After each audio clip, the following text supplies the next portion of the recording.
The Strange Dr. Weird.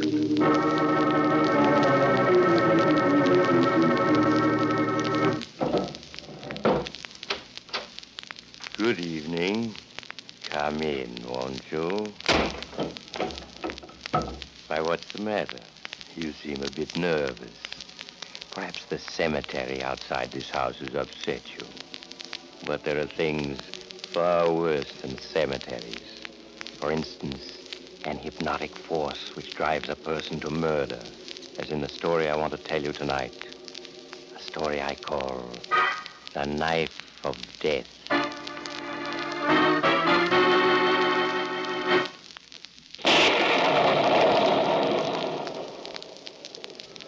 My story, The Knife of Death, begins several years ago in the city of London. All London is blacked out, waiting for the nightly visit of German bombers. Henry Hawkins, an air raid warden, slowly makes his way through a street filled with wreckage with the aid of a blackout lantern. As Big Ben strikes the hour, Hawkins stops and listens. Is that you, Albert? Yep. None other, Henry, me lad. It's 10 o'clock and I'm here to relieve you. Now look at this street, will you? Pretty mess them Jerry's made of it last night. Aye, it's hardly outstanding.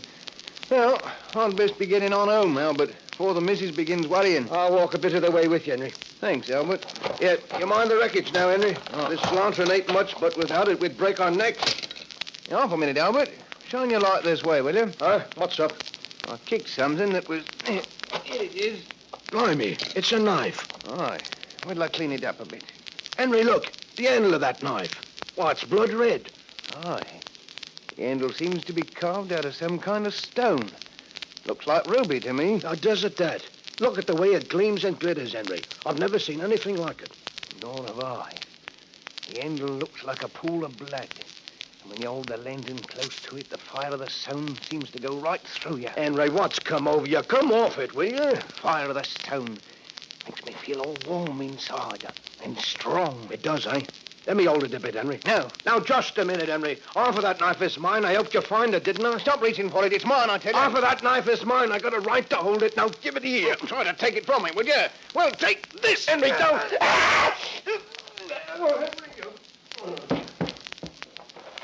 What? What have I done? Albert. Albert, speak to me. I didn't mean to stab you, Albert. He's dead. I've murdered him. If they catch me, they'll hang me for this. I've got to get out of here.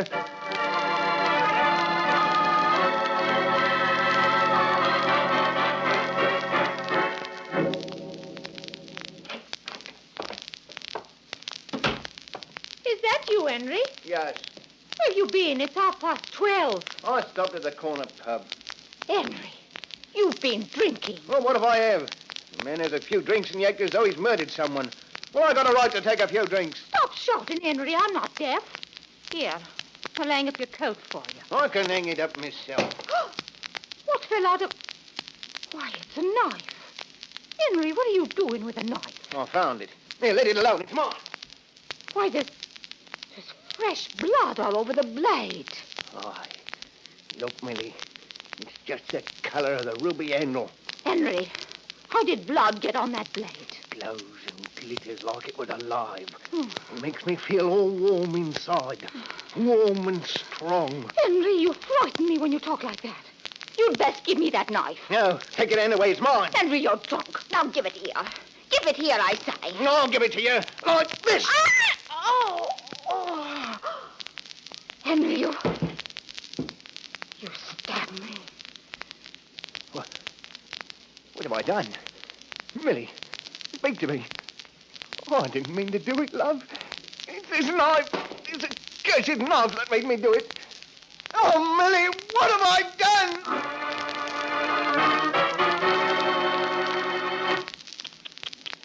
Poor Millie. Poor Henry. What's going to happen, Dr. Weird? Well, I'll tell you. Can you keep something under your hat? Somehow, Doctor, you remind me of something I was going to say, if you'll pardon the brief interruption. Under more and more hats these days, right inside, you'll find the familiar Adam crest of quality. It's no coincidence that these Adam hats are worn by well-dressed men.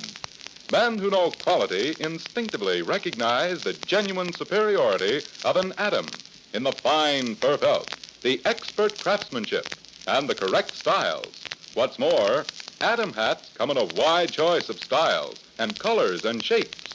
Triple assurance that you'll get the hat that's right for you. Next time you go stepping out, wear an Adam. People will notice the difference. Now let's step into the Hawkins house again. Dr. Weir. And now to continue my story, the knife of death. The neighbors, hearing Mrs. Hawkins cry out as she was stabbed, called Corporal Mason, a bobby who was on duty nearby. When Mason entered the Hawkins house, he found Henry sitting in a chair, his face buried in his hand. Mrs. Hawkins was dead, the murder weapon on the floor beside the body. Corporal Mason notified Scotland Yard, and 20 minutes later, there was a knock on the door. Stay where you are, Hawkins. I'll answer the door. Oh, good evening, Corporal. Good evening, sir. I'm Inspector King of Scotland Yard. This is Sergeant Roberts. How do you do, sir? Good evening. Nasty mess. Nothing's been touched? No, sir. I presume this is the dead woman's husband? Yes, sir. Henry Hawkins, his name is. Now then, Hawkins, I must ask you a few questions. I warn you, however, that anything you may say may be used in court against you. You understand? Yes, sir. Very well. Hawkins, you confess to the murder of your wife? Yes. I killed her. But it wasn't my fault. The knife, it drove me to it. The knife drove you to it. I'm afraid I don't understand. That knife, with its cursed blood-red handle, it made me do it. This is a most unusual-looking knife with that blood-red handle. Strange. What is, sir? In some report or other in our files, I recall reading something about a knife with a blood-red handle. Now, where did I read that? Oh, well, never mind. Hawkins, where did you get that knife? While I was coming off air raid duty tonight, I stumbled on it. In some wreckage. Where was this? Miller Court, sir, right off Dorset Street. Miller's Court? Miller's Court, you say? Yes, sir. By Jove, now I remember where I read about the knife with the blood-red handle. Really, sir? Yes. It was in the file of Jack the Ripper. Jack the Ripper? Yes. In 1886, Jack the Ripper attacked a woman near Hanbury Street.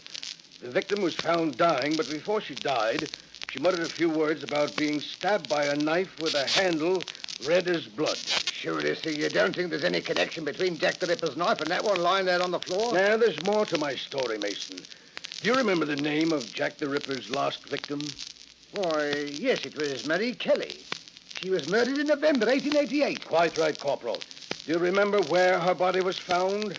Why, no, sir. Can't say as I do. Her body was found in Miller's Court, right off Dorset Street. Miller's Court? Why, that's where Hawkins said he found the knife that's lying there on the floor. Exactly. You trying to tell us, Inspector, that the knife Hawkins found belonged to Jack the Ripper? Or that it's been lying in the street these past 50 years? No. Not lying in the street, Corporal. What if, after Jack the Ripper had murdered Marie Kelly, he had lost the knife at the scene of the crime? Say, for example, it dropped into a drain and the bombs that fell in Miller's Court last night turned it up again. Oh, come now, sir. Why, next you'll be saying that Hawkins is right, that there is something about that knife that drives people to commit murder with it. There is, I tell you. There is. When you hold it in your hand, it seems to come alive. Drives you against your will to kill. Oh, you're daft. Meaning, of course, that you think I'm daft, too? Oh, no, sir. I didn't mean that, sir. It's only... I'll admit it's rather a wild theory. But what if it were true? Don't you see that might account for Marie Kelly being the Ripper's last victim? Once he lost the knife, he was no longer driven to murder. But, sir, you don't really believe that knife has an evil force behind it, do you? No, I suppose not, and yet, well, it's an interesting theory. Oh, yes, sir, quite. Yes, quite. Sergeant Roberts. Yes, sir. You remain here with Corporal Mason while I take the prisoner to Scotland Yard. Yes, sir. Nothing's to be touched, mind you. I'll send the technical staff over at once. Very good, sir. All right, come along, Hawkins. Yes, sir. I say, Sergeant, isn't it about time they were retiring, the Inspector? He acts a bit balmy. Here, have a little more respect there. Oh, come off it. Even you've got to admit the old man sounds balmy. Imagine saying that the knife there on the floor once belonged to Jack the Ripper, and there's an evil force behind it. The old man's always getting queer ideas. Well, that's just about the queerest I ever heard. Yeah, it's an unusual knife, all right, with that red handle, but Evil force behind it. Here now, don't you go picking it up. Take it easy, will you? I'm using a handkerchief to pick it up, ain't I? Just want to take a closer look at it. You heard what the inspector said. Nothing was to be touched. You know, the handle does seem to sort of glitter and glow. It makes you feel warm inside. There, now you've done it. You put your hand all around the handle and spoil the fingerprints. Feels good to hold it like this. Mason, as your superior, I order you to put that knife down. Put it down, do you hear? Makes you feel strong. Here, give me that knife. No, it's mine. Keep away. Are you daft? Give it to me. Stay away from me. I'll teach you to disobey an order. You'll hand it over or I'll... Take it from me, would you? All right, take it. Ah! He's dead. I killed him. This bloody knife. It drove me to kill him. I didn't want to do it, but it made me. Inspector, he must have been right. It's the knife. It is the knife of Jack the Ripper.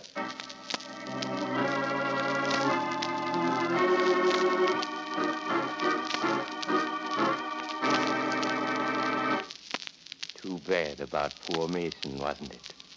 But as everyone knows, a knife is a dangerous thing to play with. Particularly a knife with a blood-red handle that glows and glitters with a hypnotic force.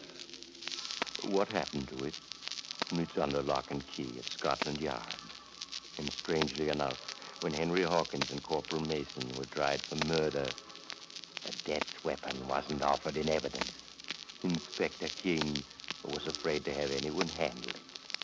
Oh, by the way, if you should ever come across a knife with a blood-red ruby handle, oh, you have to go. Perhaps you'll drop in on me again soon. Just look for the house on the other side of the cemetery. The house of Dr. Weir.